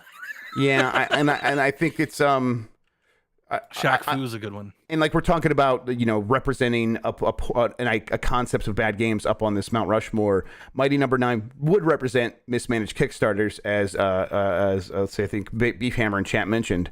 But it's like, is that as important as representing just Randy Pitchford? Good. Yeah, that's a good argument. And especially, like I said, I think we all learned our lesson with it. That was a fad. Like, that was a trend. It came and it went. Right. That was like our first real slap on the wrist for having misplaced expectations on Kickstarter games, which, of course, this doesn't represent all Kickstarter games. It represents the bad ones, but it's like a very good example of the bad ones. And I'm glad it had its time in consideration, but I think it is time to get knocked down. It did look out of place on what we currently have now as the Mount Rushmore as Aliens, Colonial Marines, Sonic 06, Balan Wonderworld, Tony Hawk's Pro Skater 5. I'm feeling pretty good about that. I'm trying to think. So, chat, here's your chance. I don't think I can beat it. Yeah, I'm like looking for like ways in, and like Superman 64. Definitely, I've played it a few times, very briefly. Of course, my immediate reaction to it was it's very bad. I have played E.T., and I think that's one where it's like E.T. Like if this was going to be the most basic version of this Mount Rushmore, E.T.'s definitely up there, 100%. But it's also a bad movie game, and there's a lot of those. There's a lot of those. It also comes from a time and an era where there were a lot of ETs, not as famous or infamous as ET, but there are a lot of those games. There are a lot of hack clones and thrown together software, because back then at that time, at the early dawn, it was just about content. We just needed to put content on the console to sell it. There were people that were like using it as an art form, but there were more people that it was almost exploitative. Now, the one that chat seems to be the most insistent. There's two that chat is insistent on: the CDI Zelda games and Duke Nukem I knew Forever. That was going to come up. Yeah. Duke Nukem. Yeah, go ahead. Duke Nukem Forever is bad. Duke Nukem is also kind of supposed to be bad in a good way. That was bad in a bad way, but it's also kind of like, I don't know. There's like I'm sure there's some Duke Nukem fans that don't mind Forever. Kind of like there's some Metal Gear fans that didn't mind Survive, maybe. I don't think it's worse than R4. So yeah, I'm kind of with you where the expectations I had for Duke Nukem Forever were really low. Now it is a really bad game, absolutely, but I've got honorable mentions, but they're not good enough. My honorable mention was going to be Animal Crossing Amiibo Festival. It was pretty bad. That's a good one. It was not a very good game. Another one that I was going to throw out there, and we had somebody that said the TNA game. There are a lot of bad wrestling games. I kind of feel like there should be. There's all those like Insane Clown Posse, Backyard Wrestling, and like there's some bad wrestling games. And then we had the really famous one a couple years ago. I'm not sure if folks remember, but 2K20 WWE, right? That had just the worst glitches, and it was really, really bad. But I did a stream of that and loved it because it was just ridiculous. We had people that would just float out of the stadium. They go sideways. Like, it's awful as a wrestling game, but as entertainment, it's quite hilarious. But the Switch version of the game the Switch version of WWE 2K20 might be one of the worst video games I've ever purchased. Because not only is it terrible and have all the glitches that the game has, it also has the Switch's, lack of any performance at all. So it runs at like 13 frames a second, and it's like it basically plays the game plays like it's in slow-mo. Like everything is just slowed down like 50%. It's terrible. But I don't think any of those obviously make the Mount Rushmore. Those are my honorable mentions. I like those. So yeah, Mount Rushmore right now: Alien, Colonial Marines, Sonic 06, Balan Wonderworld, Tony Hawk's Pro Skater 5. I was trying to keep an eye on chat, see like where the big issues are, the big pressure points. People still Doom Eternal. What? Yeah, but so said Metroid Prime 2. So now it's time to just start banning people. Is that our Xbox fan? Is it Xbox Killer? Who knows? Maybe Jean-Luc Picard. Who knows? It really could be. No, Jean-Luc Picard, Xbox Killer would not know about Metroid Prime. He doesn't know about actual good games. He just knows about screaming. I've never played Ride to Hell, but there are a lot of people that want this to be considered. Yeah, I've never played it either, and it's a really bad game, but it also feels like one of those cheap games that just was thrown out at a time when there was a lot of bad games, and it's a really good example of one of those, so I get it, but yeah, I don't think so. It's not as iconic a meme game. as- Kevin's right. It's a meme game.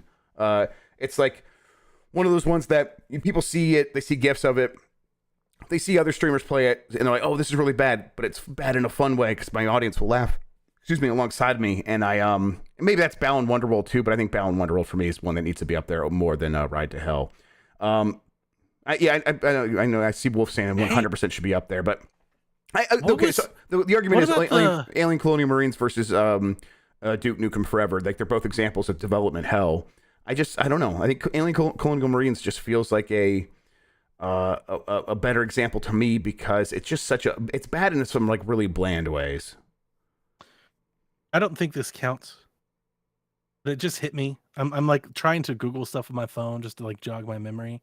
There was that product that like Tank THQ or like almost like U-Draw game stuff. The U-Draw tablet. U-Draw? That's not a game though, right? Yeah, like, I mean, there was games that worked with it, but yeah, there's nothing. I don't think there's anything there that we can really point to. I didn't think so. Yeah. And then Babylon's Fall, DMC 2, Zelda 2's fine. It's just different. I would love for them to go back to the concept. Me too. It's time. After playing, did you ever play any of like those in Mario Maker, especially the first Mario Maker on Wii U? There were people that made side-scrolling like entire Zelda games. No, I didn't. They'd make 12 or 15 levels together, and you'd feel like you're playing a Zelda game. You find keys and open doors, and I was like, "This is fucking excellent." That's cool. I would love to play a game like this. I should get some of those codes. That sounds like a really good time. And people are like, "Oh, you like these? You should play Zelda 2." I'm like, "Yeah, but that's bad. This is good. Like, there's a difference. Like, do that, but better. Like, this is nice." All right, I think let's look over one more time. E.T., Superman 64, Bubsy 3D, Deadly Premonition 2, Mighty Number 9, Duke Nukem Forever, Ride to Hell. These are the games on our bubble. It's our last chance to put them up there. Do we want to replace any ones that are on the list right now, which is Alien, Colonial Marines, Sonic 06, Balan Wonderworld, Tony Hawk's Pro Skater 5? I would like to, but I don't think any of them are worthy. Yeah, I think this is our Mount Rushmore of bad games. So once again, that's Alien, Colonial Marines, Sonic 06, Balan Wonderworld, Tony Hawk's Pro Skater 5. That feels right. It feels right. The idea of a Mount Rushmore is you go to view it and you have the synonymous, the quintessential representatives of this thing, and I think we've nailed it. All right, I'm gonna do this. I'll tweet that real quick because we did it. We've succeeded at finally someone had the guts to name some bad games on the internet. No one's ever done that before. All right, that was a lot more fun than I was even expecting, and that's exactly what I kind of was hoping for the show. So thank you so much for that, Donnie. I had a couple other ideas. Who was on the Mount Rushmore games criticism, and the other one was let's see here. Here's the tier list. Let me just ask how you're feeling. It's a tier list, and we don't have to do all of them, but video game movies. Yeah, that's there's actually quite a few here. Maybe this is one I could save for next week. I'll save this one for next week. We did get a super chat. Let me see here. Let me go ahead and actually, of course, it's got lost. Video game critics I like a lot. Got eaten up by YouTube. In the meantime, Donnie, why don't you tell people where they can find your podcast and find your other stuff that you might want to talk about? Certainly. You can follow me on Twitter. I'm at Eat the Hype. I take my name from the Devolver lead. And you can follow me and my band of podcasters, video game flunkies and misfits. We call ourselves PSVG, Play Some Video Games. You can just literally type PSVG into Google and you should find us everywhere. We've got a Discord. You can find us on YouTube, youtube.com/@PSVG.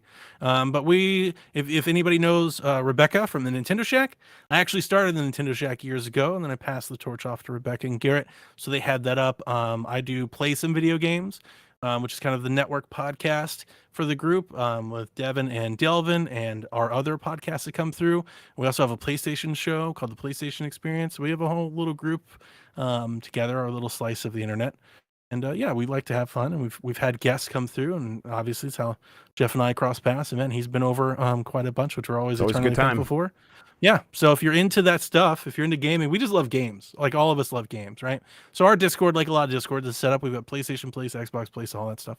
PC Place, like we have gamers, we have representative everybody. So if you like that stuff, you can find out. You can follow us on Facebook. I think we're in all the same places that most everybody else is. Excellent. Super chat real quick, and then we'll wrap up the show. This comes from El Grug. In honor of Jeff Jarrett joining AEW, the TNA wrestling game on Wii is genuinely one of the worst games I've ever played. Yeah, we mentioned that one, yeah. I put into my, when you first were like worst video games, the first two things I searched, worst video games on Wii, because there were a lot. Yes, a lot of them. And then worst video games on Dreamcast. Shenmue, for example. So people mentioned Shenmue 3, and like that's a pretty good one, but it just doesn't. People love it though. Yeah, I mean, right, but those are the Shenmue weirdos, and we don't actually consider them. Jeff, and I know we're wrapping up and gotta go, but man, I never got a chance to talk to you. No, I got the Logi thing. Oh yeah, I saw you. I heard you talking about it on one of your shows, and it was sounds like you really like it. I do. It's not great. I'm not like a super fan. I'm trying to win people over to it or anything like that. It's just doing a lot of what I want. Right. It is expensive. I openly admit that it's expensive. I got a coupon from the Logitech store. I got mine for $254. Okay. Which makes it a lot easier to swallow. You know, I was like, that's not too bad. But the thing that I like about most, if I can give it just a real quick short plug, is I'm a Chromebook fan. I've had Chromebooks for years. I love Chrome. We've got Google Wi-Fi's and all that stuff. I bought Stadia. I was pretty on the ground floor of Stadia. And by the way, Stadia paid for it. The 254 is directly coming out of my Stadia refunds. Hell yeah. Happy about that. But the great thing about it is Android based. It's just a Chromebook. It's like literally a gaming Chromebook. It's nothing special. It's not a different store or anything like that. So the thing that I like about it a lot, and I don't want to say more than the Steam Deck, because obviously these things get compared against each other all the time. They're very different. But you helped me with my Steam Deck, right? We went through that. And then for whatever reason, my card got wiped. And I had a hell of a time trying to get any of that back to working because I don't understand Linux and I didn't understand the store. And like, I know we've got tutorials and we have newer ones now than we did then. Yes. But it was just like a lot for me to learn. And I'm not, I don't like ROM things a whole lot. And I was just like, I'm never going to get this working again. And the thing that I like about this is not only can I do my cloud, I can do Steam Link, and Steam Link is amazing on the Steam Deck. Mm-hmm. It's excellent here as well. It's got a beautiful screen if you can see my picture. I mean, like a gorgeous, beautiful, vibrant, almost looks like an OLED, like a very beautiful screen. But I can do Game Pass, I can do Steam Link, but because it's Android, it is such a dream and a breeze to set up emulators on. I literally just plug in my USB-C, I drop my ROMs. All of the emulators are all just on the Play Store, right? I just have, DuckStation and RetroArch and all that. And I just drag and drop my files in, and here I am. I'm playing Dreamcast games. I'm playing, PlayStation 2 games. And I was like, it checks, there's no like one thing. Like the Steam Deck, it's like you take your PC library with you. You can't take all of them, but the ones that you can take them with you. Yes. Right. And then you've got the Switch and you can take your Nintendo games with you. They have like this one thing that basically you can sell the system on. I don't think this has it, but what this does has like a lot of boxes, like a quantity. It's you can play ROMs, you can play Android games. I've got Grand Theft Auto and like any of the Android Play Store. Have you tried Call of Duty Mobile? Does Call of Duty Mobile run all right on it? Call of Duty Mobile and Apex don't support the controller. Oh, that's annoying. Because they just do touchscreen. Right. So hopefully maybe they'll update that at some point. But Remote Play works fantastic. Works controller support with PlayStation through a different app. It works flawlessly out of the box. Remote Play with Xbox. So for me, I primarily bought it to when I'm not gaming. I'm primarily a PC gamer, so I'm sitting here playing Steam now. But when I'm not sitting here playing, if I'm on the couch watching documentary or show with my wife, or I'm on my chair or something. The other day I went and got my flu shot. I took it with me over there. I was playing a little Streets of Rage, so like it does a lot of little things, a lot of like a quantity of things. I think in less than 2 hours I had over 200 games locally, like native, that I could just play on it at any time. I kind of wonder how it stacks up to something like the Retroid Pocket 3. Because this thing is much more affordable. I think I got this one for $110. I asked Logitech, they said they would send it to me, and then they ghosted me. So I heard they did that to a lot of folks that I PR guy was weird. I don't know. I don't think I'm ever going to work with him again. So I'll just say he was weird. I emailed him about it. I'm like, hey, yes. So can I check this out for content? He's like, let's see what you can do, and then nothing. It was so weird. It's very nice to hold. It looks really handsome. I'll say it looks really cool. It looks like what a Vita 2 should look like. Yeah. I would love a Switch device like this, like a Switch 2. Like, yes. Would be great. So it's like the form factor, all that stuff. Like Logitech got all that stuff right. It was just my big question is like that price compared to the power, and can I just do my Retroid Pocket 3? Because the Retroid Pocket 3 can do all. It's got Android. It's got all that stuff. It might be a little bit even less powerful than that. It has a game mode. That's the thing that they did, is they have a game mode, and that's what it can boot into. Mm-hmm. And the thing that the game mode does that I don't think they've done a really good job of showing, and reviewers may not have really. I didn't see a whole lot of people covering it too much, is that it force closes apps. That's how they're getting like that really extreme battery life, is in game mode. Every time you swap a different app, if you want to look at YouTube or play a different game or pop up Xbox, it force closes all the Android stuff. So there's all that stuff isn't just running in the background like an Android tablet. So there's some nice thought that's been into it.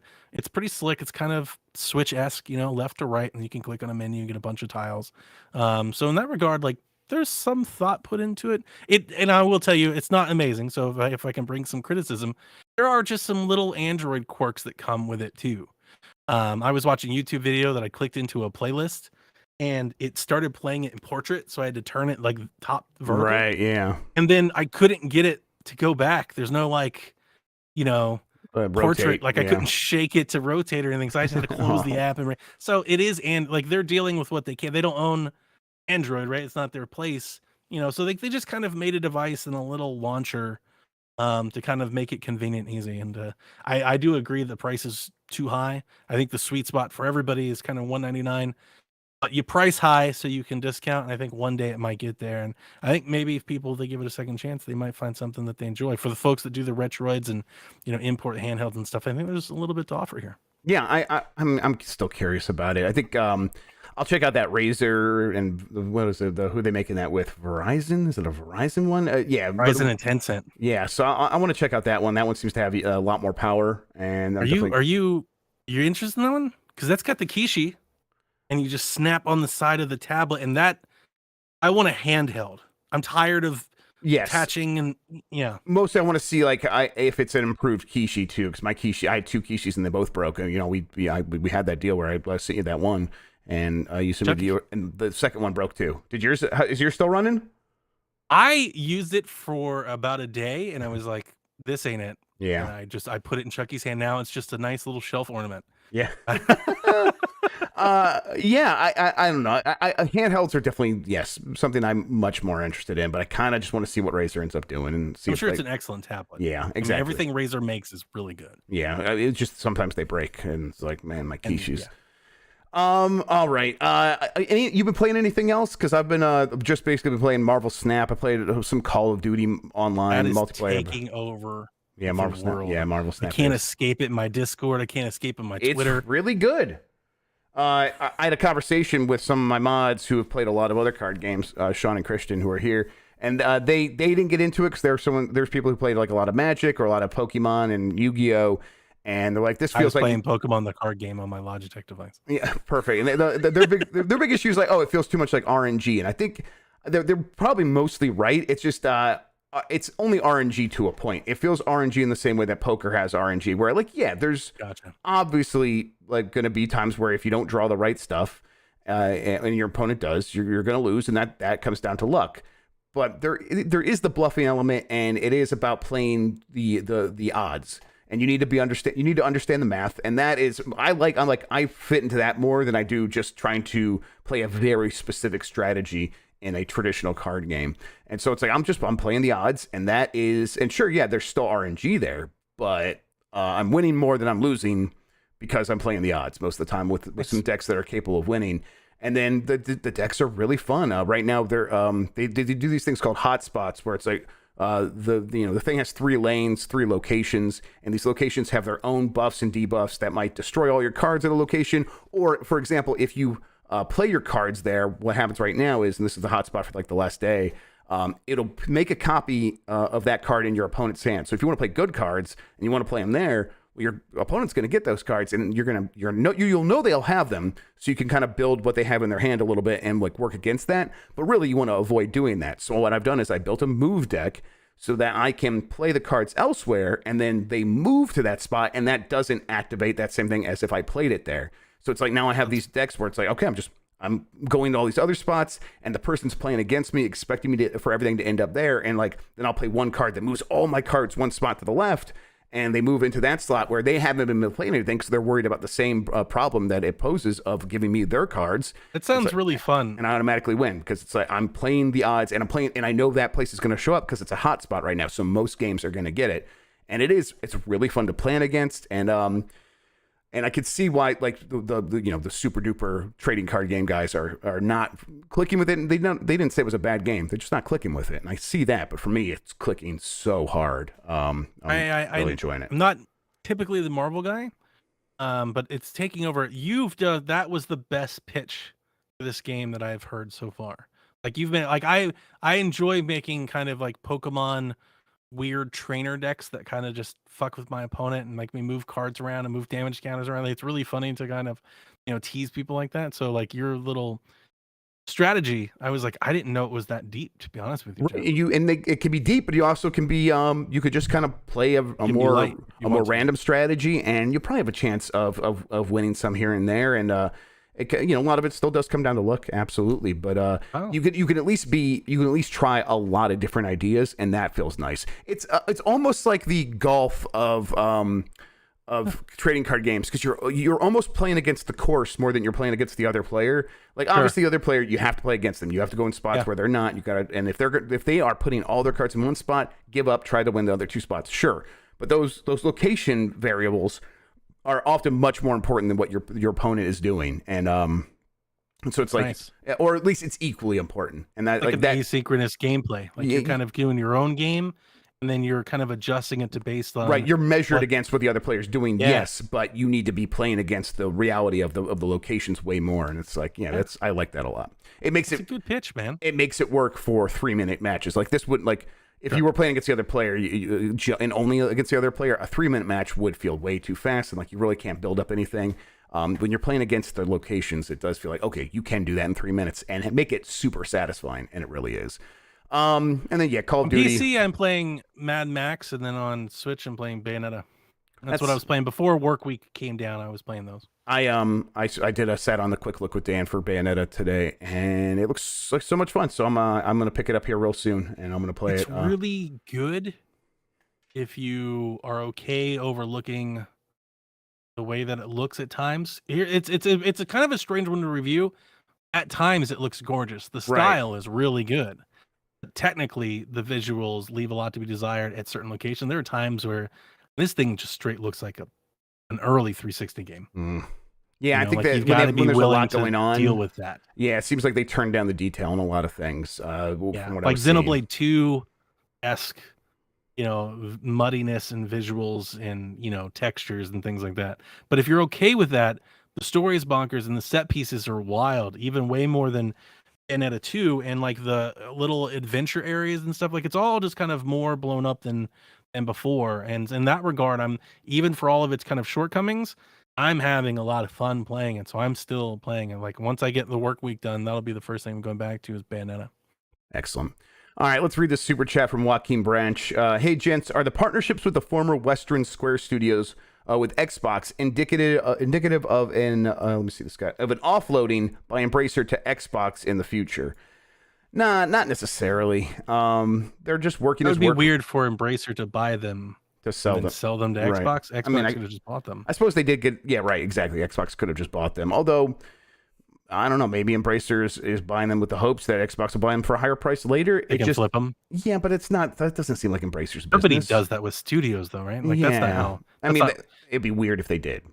It sounds like gamer math, like gamer Twitter math, but like that's not how people actually treat. These are people, these are employees, these are studios. Like nobody's like, we can get them for $300 million in another year. We can sell them for 400 million. And still a lot of capital. And to be fair, Embracer did just shut down, Square Enix Montreal without batting an eye 3 weeks after renaming them to Onoma. So true. So yeah, they do treat them pretty callously, but I still don't. It's a lot of work. It's a lot of work to acquire a company, acquire studios, acquire all these employees, and to onboard them and give them all health care. I'm going through that right now. We just got acquired, and boy, there's a lot of effort that goes into that. Doing that to then offload them, and I guess I wasn't there when we got bought by the one company. They did just end up selling us. I'm not as connected into devs and stuff as you are, but if I may speculate, you can tell me what you think. Yeah, I think it's way more likely that when they were entertaining or negotiating purchasing them, they were probably having talks with Xbox being like, hey, we're thinking of maybe bringing on some studios. They might be able to help with your projects.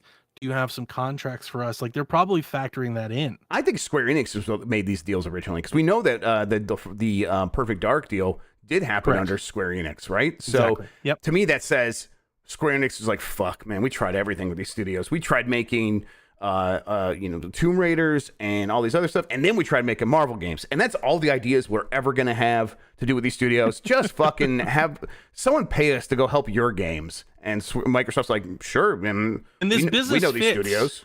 Yeah, I've brought this up a bunch. This is kind of the model that Xbox has always deployed. Like the new model of having the studios internal and first party. This is so new to Xbox. Hope people realize that.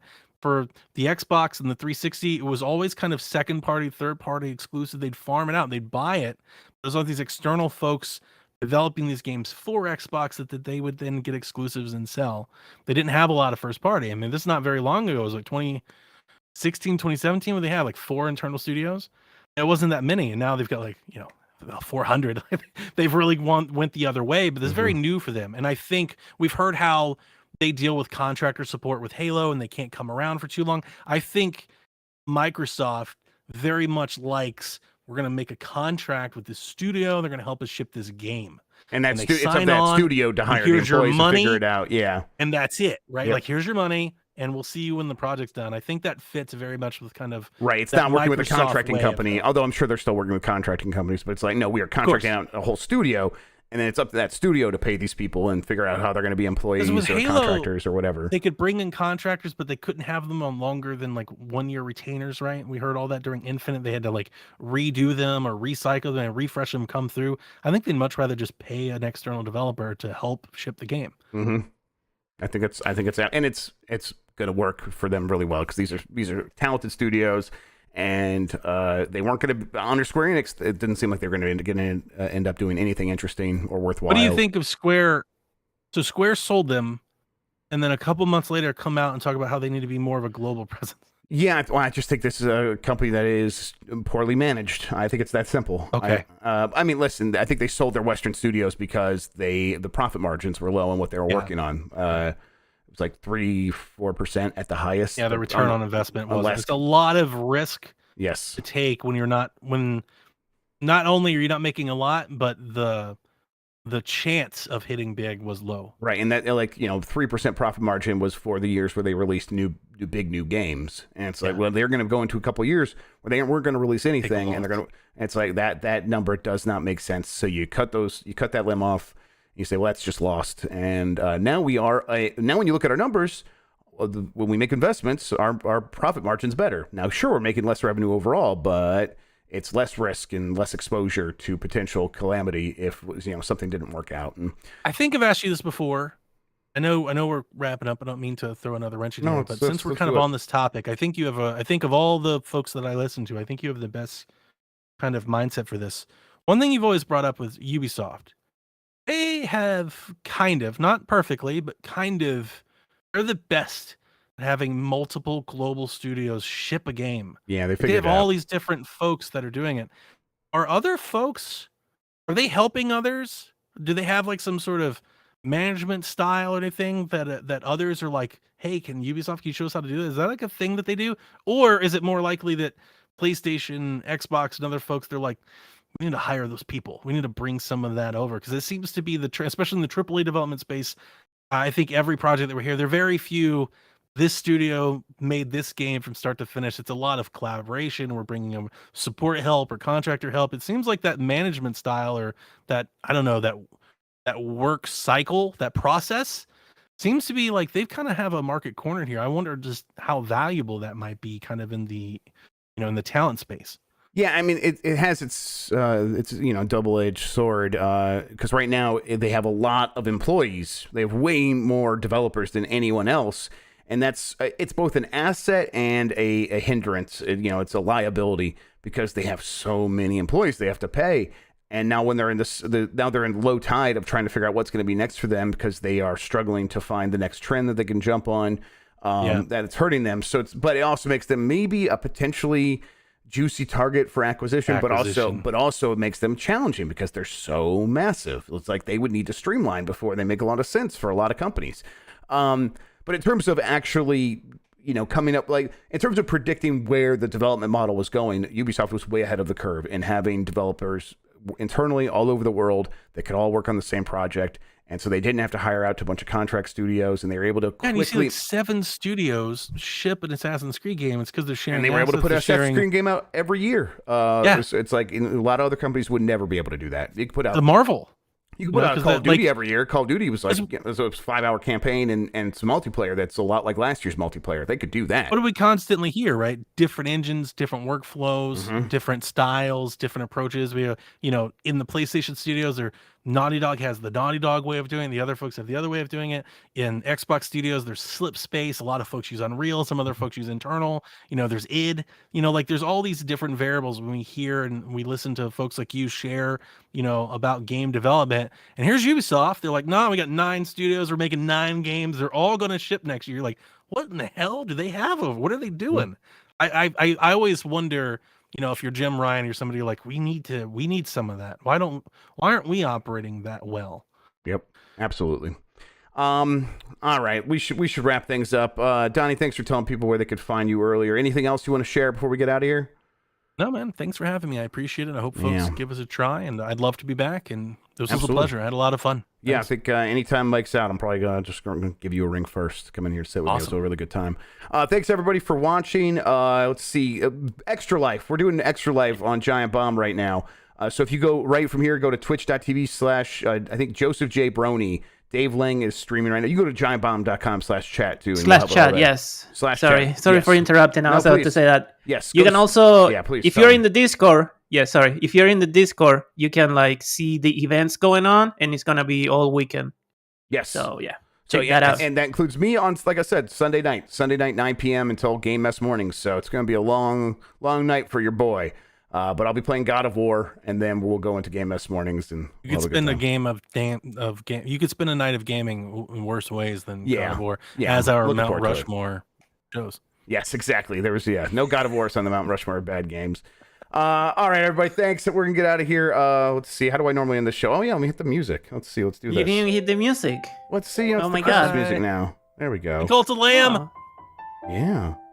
I'm trying to. And then Friday night, I might do a stream as well. So tune in twitch.tv/JeffGrubb, at JeffGrubb on Twitter. And then, tomorrow we're doing a UPF. I forget what we're doing for it. If we playing... Oh, we're doing Fortnite. We're going to play all the new Star Wars stuff in Fortnite.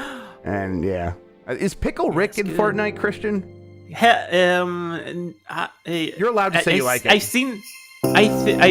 like it. I think they like the emote, but nothing else. So I don't know. Maybe? Fair enough. All right. Bye, everybody. We're getting out of here.